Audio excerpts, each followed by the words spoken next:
makausap. Tatapos ko lang gumawa ng assignment. Yun. Sorry nga guys.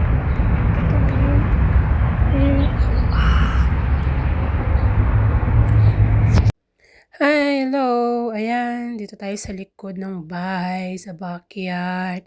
So, simulan natin at ipagpatuloy natin ng pagbunot ng mga, ewan ko ba paano yun sa Tagalog. Ilonggo kasi ako.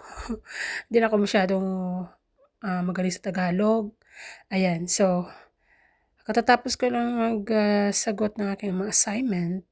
And then, kasi nga, wala akong gagawin. Ayan, itapusin natin yung pagbunot ng mga halaman. Yung mga grass dito sa likod. So, mga 3 buwan na rin yata, hindi kami nakapag-ano dito sa likod. Kasi minsan kasi pag wala work sa may 2 kami dito nagdadamo. So, mga 3 buwan na rin di kami nagdadamo dito kasi nga sobrang lamig. So, kaya yung time na yun, naisipan ko din na yun, maglinis ito sa backyard para dumadami na kasi yung damo. At saka guys, wala naman akong ginagawa dito. Ayan, at saka hindi kasi ako dito inutusan. Ayan, kung ikaw lang sa bahay, anong gagawin mo? 'Di ba? Maglinis, mag-ano ka din, gumawa ka din ng gusto mo. Kasi ako dito, parang free lang ako. Ay, hindi naman siya galong free. Parang, ano ba, yung pag gusto ka lang ba, kung anong himuon mo. Walang pressure, parang ganun. So, ayan, nag-enjoy naman ako dito kahit ako mag-isa. Minsan, bored din naman kasi wala kang makausap. Pero at least, no, kahit minsan yung mga damo na lang, kahit mga damo na lang kinakausap, joke. Alright. Okay, pero at least guys, matapos na din ito matapos yung pagdadamo ko. Ayan, ito yung buhay ko sa US.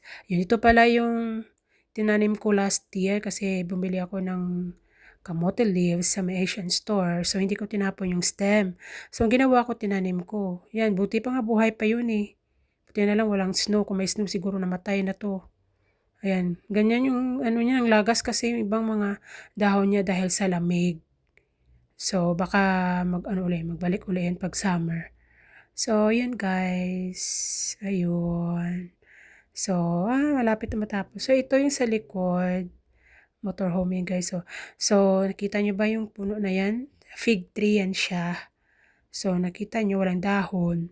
Nalagas kasi yung dahon no, nung nag-winter. So, pag nag-summer, babalik uli yung mga dahon. Pati yung plum. Ayan, akala nyo patay yung plum, hindi siya patay. Buhay siya. Ayan, so dadami uli yung kanyang dahon pag nag-summer. So, dito ko sa backyard guys. Ayan, ito yung backyard nila. Hanggang dito na lang. Goodbye. Bye-bye.